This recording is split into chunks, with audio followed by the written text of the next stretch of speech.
Bonsoir à tous, bienvenue dans votre émission politique sur BFM Lyon. Ravi de vous retrouver. Notre invitée ce soir est adjointe à la ville de Lyon en charge des solidarités. Bonsoir Sandrine Runel. Bonsoir. Merci d'être avec nous. Soyez la bienvenue. Face à vous, notre expert politique Lionel Favreau. Bonsoir Lionel. Bonsoir. Bonsoir. Directeur de la rédaction de Mac de Lyon, magazine qui, on le rappelle, est partenaire de cette émission. Alors comme d'habitude, un petit rappel du CV de notre invitée. Vous, Sandrine Runel, vous êtes socialiste, élue du 8e arrondissement. Vous avez été candidate lors des dernières élections pour la gauche et vous avez fait alliance avec les Verts. Vous faites donc désormais partie de la majorité en charge des solidarités, on l'a dit. Vous avez été à l'époque proche de Gérard Collomb, mais contrairement à lui, vous n'avez pas été tenté par l'aventure En Marche avec Emmanuel Macron. Et au niveau professionnel, eh bien, vous avez fait une carrière dans le social. Vous avez travaillé dans des associations de réinsertion pour l'hébergement d'urgence. Vous avez travaillé à l'OFPRA aussi, l'Office de protection des réfugiés, travailler avec les migrants. Alors la thématique de votre émission ce soir à Lyon, le social justement, est-il relégué au second plan derrière l'écologie? Le social passe-t-il après l'écologie? La gauche, en clair, est-elle diluée un petit peu au sein de la majorité écologiste? Que prévoit la ville de Lyon pour lutter contre les inégalités, pour aider les plus précaires? Ce sont ces questions qu'on va donc vous poser ce soir. Sandrine Runel, invitée de Lyon Politique. C'est vrai que c'était votre requête au moment des élections et au moment de faire l'accord avec les Verts. La gauche avait demandé des garanties sur la politique sociale. Est-ce que 6 mois après, plus de 6 mois après, est-ce que la politique sociale vous semble assez ambitieuse? Est-ce que le bilan est à la hauteur de vos espérances? Alors je crois qu'au bout de 6 mois, et l'actualité récente l'a montré, la politique sociale que nous menons à la ville de Lyon a effectivement toute sa place et n'est pas du tout reléguée ni au 2e ni au 3e rang, puisque très récemment, la ville de Lyon a mis les moyens nécessaires, ce qui n'était jamais arrivé, ce qui est assez innovant aussi pour une collectivité, pour le relogement de personnes qui étaient à la rue, installées dans des tentes à la fois place de la République et devant le cinéma, mais aussi pour des populations migrantes européennes. Donc au contraire, depuis 6 mois que notre exécutif est en place sur la ville, j'œuvre, et avec bien sûr l'assentiment de l'ensemble de l'équipe municipale, pour que les solidarités prennent toute leur place à Lyon. Mais on vous entend peu quand même, vous êtes assez discrète depuis votre élection. Est-ce que c'est le fait de ne pas avoir atteint les 10% au premier tour qui fait que vous pesez moins dans le dispositif municipal que vous l'auriez espéré? Non, pas du tout. Nous avons, quand nous avons fait accord avec les écologistes pour le 2e tour des élections municipales, pu discuter aussi de quelles étaient nos priorités, notamment les questions de justice sociale et de solidarité. Et aujourd'hui, nous incarnons notamment au sein de l'exécutif, avec Stéphanie Léger, adjointe à l'éducation, toutes ces questions-là autour de la solidarité, autour de plus de justice. Il n'y a pas eu de désaccord en 6 mois avec les écologistes? Il n'y a aucun désaccord avec les écologistes, puisqu'au contraire, nous sommes en train de développer cette politique sociale, cette politique de solidarité. Et comme vous avez pu le constater, j'ai quand même aussi beaucoup de disponibilité et les mains libres pour faire aussi mettre en œuvre cette politique sur Lyon. Donc la gauche peut faire entendre sa voix au sein de cette marée verte? C'est pas seulement qu'elle peut, c'est qu'elle le fait et que nous sommes entendus. Alors on va évoquer plusieurs dossiers évidemment, et d'abord j'aimerais qu'on parle des restrictions pour les voitures, notamment les diesels, avec cette question qui est un peu sous-jacente et que se posent pas mal de Lyonnais. C'est est-ce que l'écologie, elle se fait pas au détriment des plus précaires? On va, pour le centre-ville de Lyon, interdire les véhicules les plus polluants. Alors c'est bien pour l'environnement, c'est bien pour notre santé, mais comment on fait quand on n'a pas les moyens de changer de voiture? Il y a une vraie question sociale là derrière. Alors bien sûr qu'il y a une question sociale, mais la question de l'environnement et la question de la pollution sur Lyon, elle touche tous les Lyonnais, que ce soit des Lyonnais qui soient aisés ou des Lyonnais en situation de vulnérabilité. Donc nous devons agir pour la santé et le bien-être de l'ensemble des Lyonnais, et d'ailleurs des grands Lyonnais.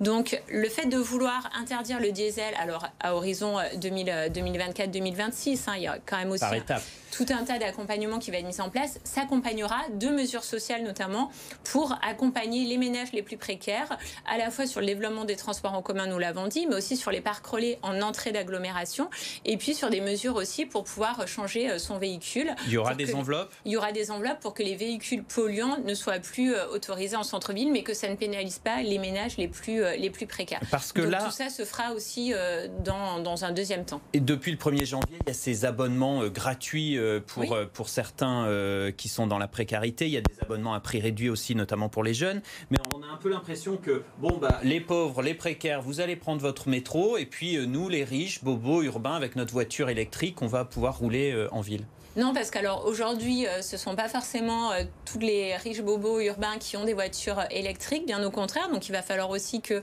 les mentalités changent et que les manières aussi de penser la ville et la vie en centre-ville puissent changer.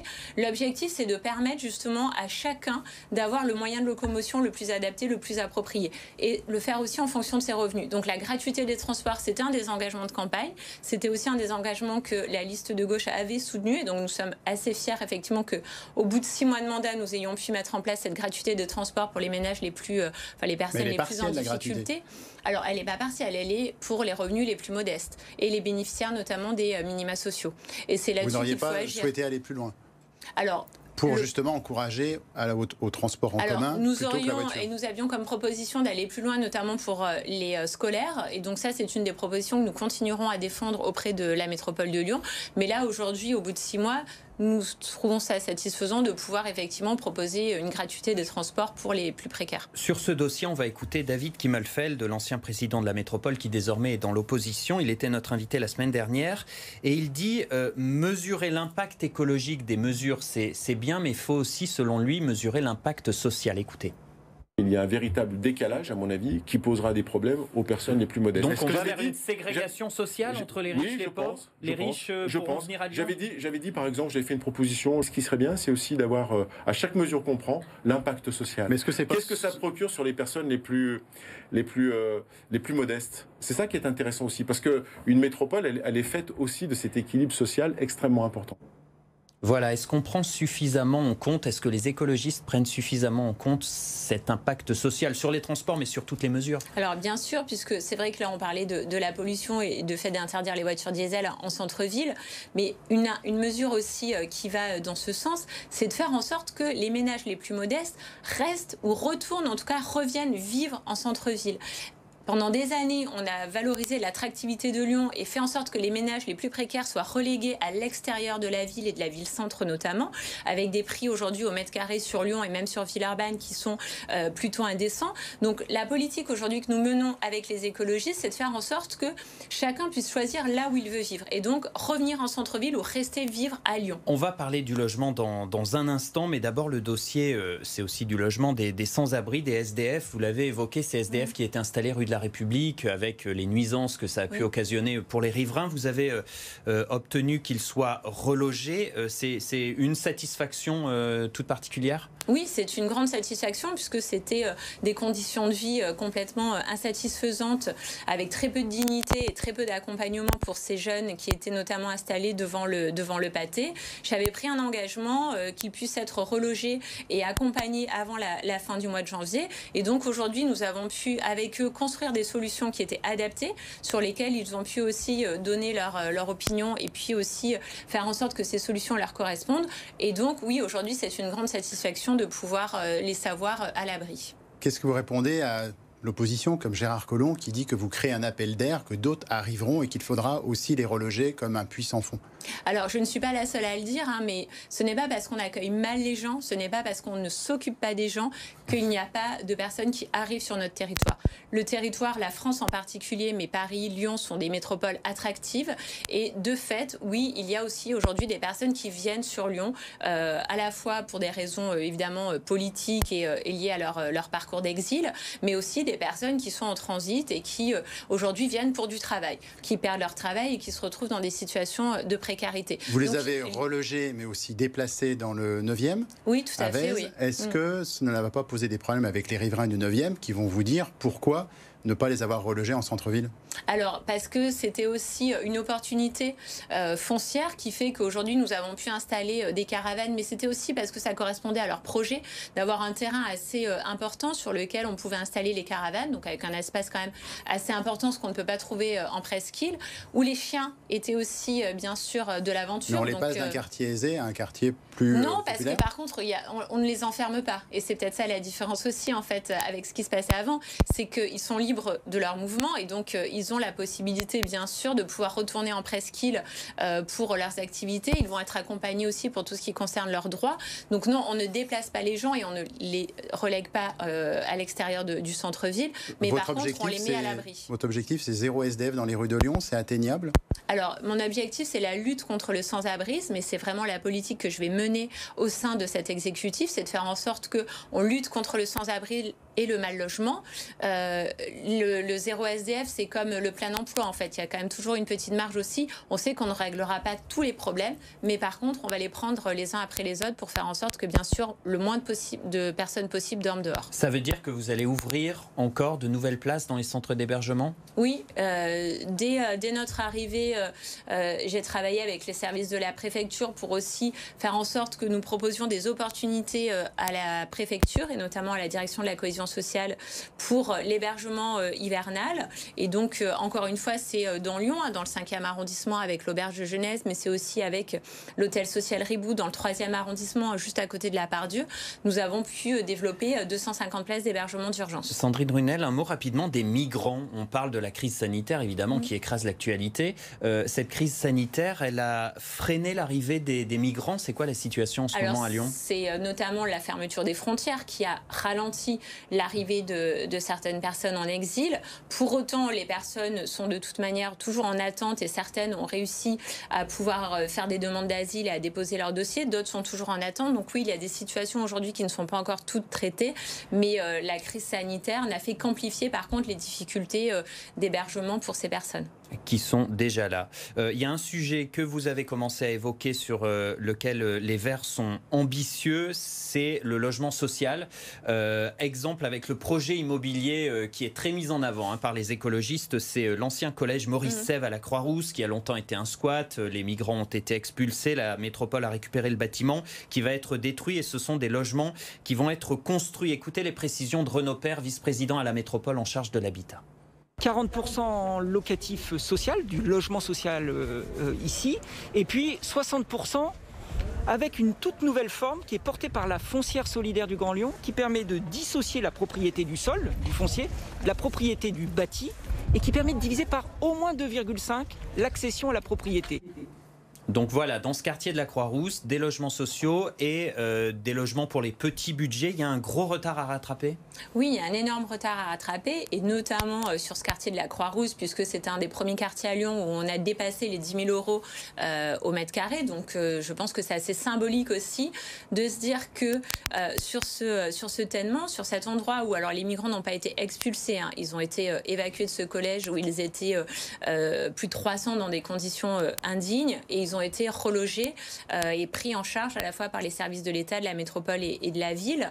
Et aujourd'hui, c'est assez symbolique de pouvoir se dire qu'un des premiers projets portés par la foncière solidaire de la métropole, à laquelle à la fois la majorité écologiste, mais aussi la majorité de gauche participe et a poussé aussi à appeler de ses voeux, nous pouvons aujourd'hui proposer du logement social. Il y a une demande sur 10 pour le logement social qui obtient une réponse positive. C'est aussi ça l'héritage de Gérard Collomb, c'est de pire en pire d'année en année là, ces dernières années? Alors il y a eu beaucoup de retard effectivement dans la construction du logement social. Après, il ne faut pas non plus trop charger les épaules de Gérard Collomb puisque nationalement aussi on sait que 75% des ménages français sont éligibles au logement social. Mais c'est vrai qu'il y a eu beaucoup de retard. Le gouvernement ne nous a pas aidés sur la question de la construction et sur la question aussi de la loi SRU et de son application. Donc là, aujourd'hui, oui, avec ce type de projet, nous allons rattraper le retard et rattraper le retard, encore une fois, c'est important, sur le centre-ville. Vous avez un objectif ambitieux de 6 000 logements construits sociaux, donc c'est plutôt une compétence de la métropole, mais c'est associé à la ville de Lyon. Vous venez de dire le centre-ville, vous voulez les construire à quel endroit? Parce qu'il y a un problème de foncier à un moment donné. Alors justement, là, on y répond avec ce ténement où est un collège qui est en plein cœur de la ville. Est-ce que c'est un cache-misère? Est-ce que c'est un projet symbolique? Il y aura d'autres projets sur Lyon. Effectivement, sur Lyon, Villeurbanne et toutes les communes en proximité, il y a un problème de foncier. Donc, il faut trouver du foncier disponible. Parce qu'à l'époque de Gérard Collomb et son équipe insistaient sur le fait, par exemple, qu'ils avaient atteint un nombre de logements sociaux, en tout cas un pourcentage suffisant à leurs yeux, par exemple, à la confluence. Est-ce qu'il n'y a pas des quartiers, on va dire, où ce travail a été fait et ce rééquilibrage, vous allez le faire avec quel foncier disponible? Alors, ce que vous dit l'opposition, c'est que vous allez le mettre à nouveau dans des quartiers populaires où le foncier est plus disponible. Alors, c'est justement bien sûr ça que nous n'allons pas faire, puisque aujourd'hui, le pourcentage de logement social, il est calculé sur la ville de Lyon et non pas par arrondissement, alors qu'on sait très bien que c'est dans le 8e et dans le 9e arrondissement que ce pourcentage est le plus élevé. Donc la volonté, c'est de pouvoir rééquilibrer aussi en fonction des quartiers.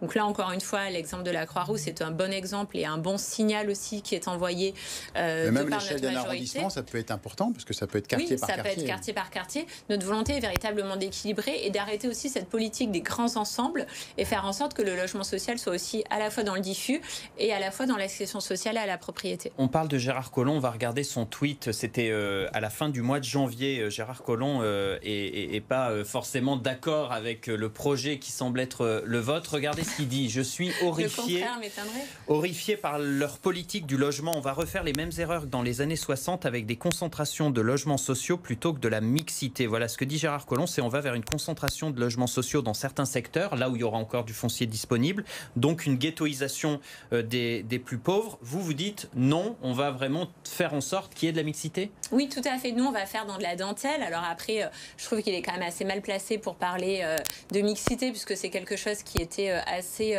difficile pour lui d'accepter. Donc au contraire, on ne va pas être dans la vitrine de cette ville. Sur la Part-Dieu, il y a un projet aussi de réaménagement, notamment pour à la fois verdir cet espace, mais aussi mixer les usages, ne pas être que dans l'usage de bureaux, mais faire en sorte aussi qu'on puisse faire des quartiers à vivre et arrêter ces quartiers dortoirs. Parce que vous connaissez la crainte quand on met beaucoup de logements sociaux à un endroit, souvent il y a les problèmes d'insécurité qui vont avec, possiblement. C'est ça la crainte de Gérard Collomb aussi. Oui, mais alors c'est forcément une crainte qui est infondée, puisque de toute manière aujourd'hui nous sommes sur une volonté de développer une politique de logement et d'accession à la propriété pour des ménages modestes, et plus sur une idée aussi de faire en sorte que la ville soit mixte et que les usages soient mixtes, mais aussi les populations.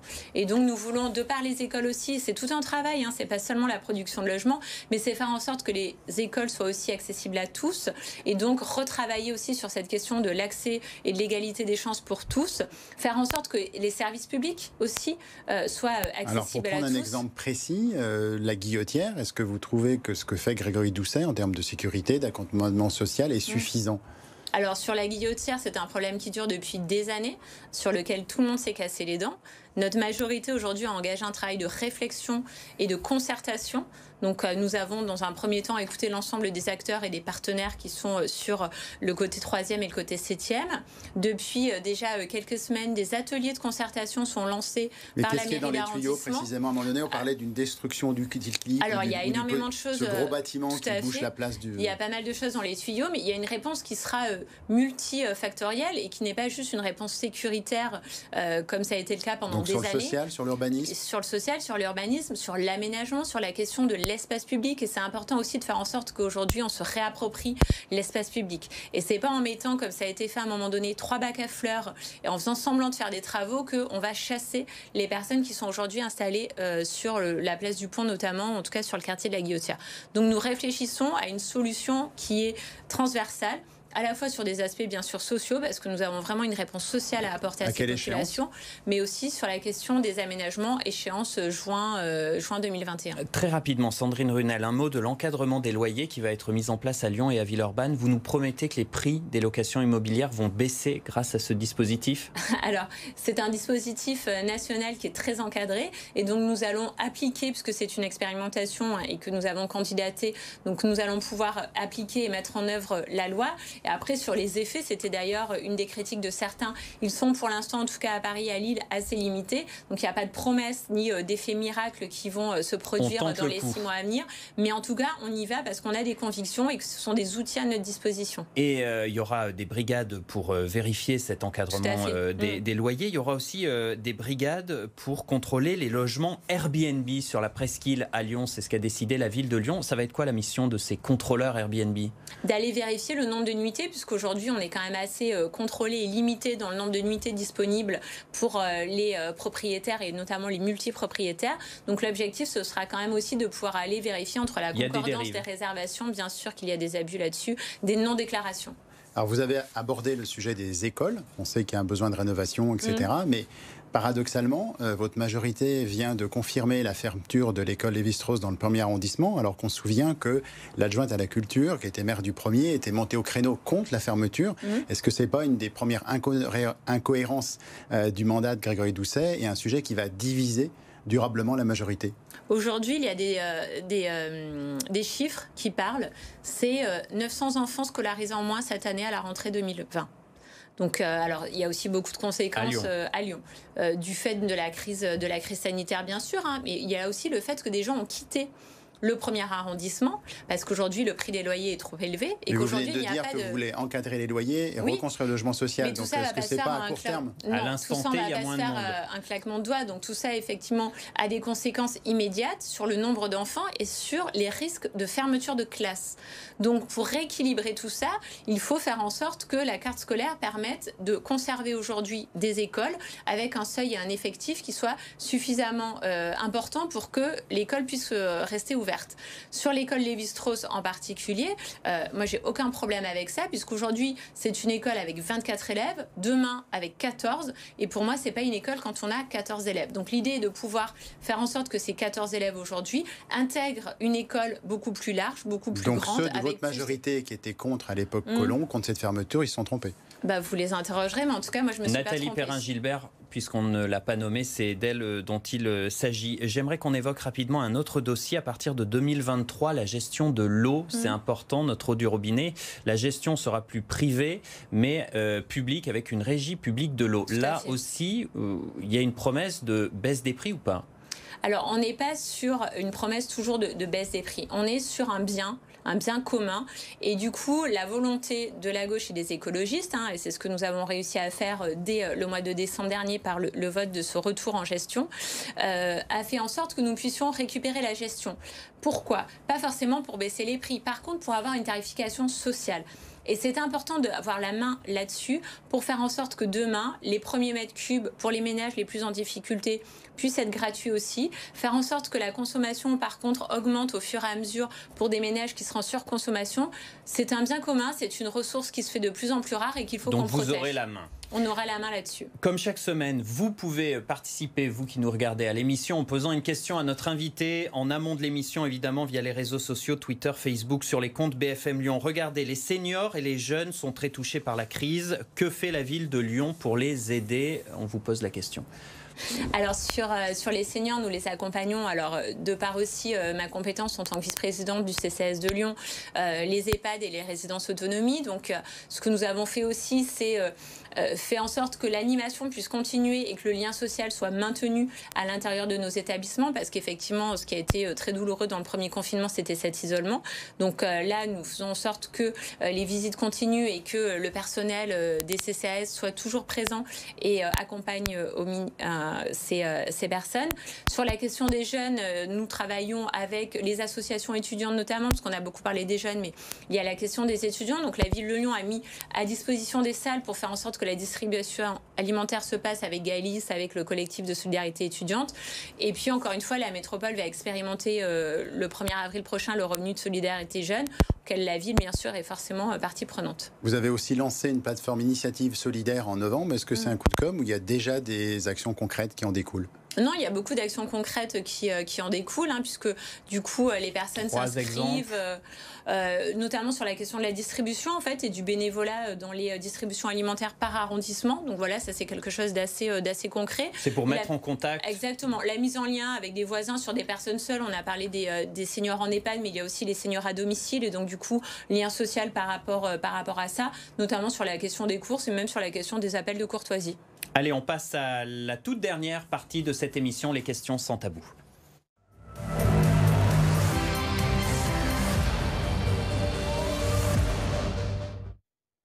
Première question sans tabou avec Lionel. Est-ce que, comme beaucoup d'élus de votre majorité, vous vous déplacez en vélo ou en vélo électrique? Je me déplace en vélo, mais ce n'est pas depuis que je suis élue. Ça fait des années que je me déplace en vélo puisque j'ai la chance d'habiter à Lyon. Elle était venue vous soutenir lors de la dernière campagne, Najat Vallaud-Belkacem. Ce sera elle la candidate de la gauche pour les régionales? Ce sera probablement elle la candidate de la gauche pour les élections régionales. À 90%, c'est sûr? On attend de savoir si les élections régionales auront bien lieu, ce que nous souhaitons pour la vie démocratique de notre région et pour une possible alternance. Oui. Mais a priori, ce sera donc elle. Autre sujet, vous êtes originaire de Nîmes dans le Gard, on vous dit passionné de tauromachie. Est-ce que ce n'est pas une difficulté quand on est allié avec des écologistes? Non, pas du tout. On parle très peu des sujets personnels et des sujets familiaux, mais c'est pas un tabou. Mais votre père est un grand passionné, c'est ça? Vous allez dans les arènes encore aujourd'hui?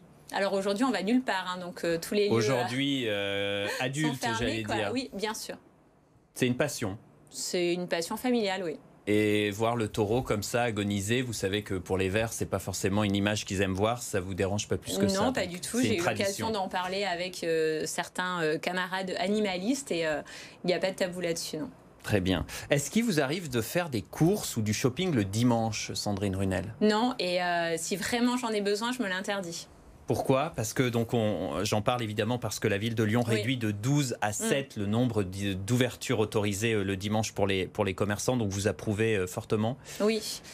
À la fois parce que ce sont souvent des salariés les plus précaires qui sont mobilisés le dimanche, que c'est beaucoup un salariat féminin. Donc c'est aussi là-dessus que nous souhaitons lutter sur à la fois l'égalité salariale, mais enfin voilà, véritablement aujourd'hui le travail de la solution, le travail le dimanche n'est pas la solution. Et c'est pas un manque à gagner pour les commerçants? Non, alors c'est vrai qu'en ce moment, on peut se poser la question au regard de notamment la crise sanitaire et de la fermeture des commerces, mais c'est pas un manque à gagner, non. Merci d'avoir participé à l'émission, Sandrine Runel. Merci Lionel. Merci à vous de votre fidélité. Et puis on se retrouve évidemment jeudi prochain pour un nouveau Lyon Politique.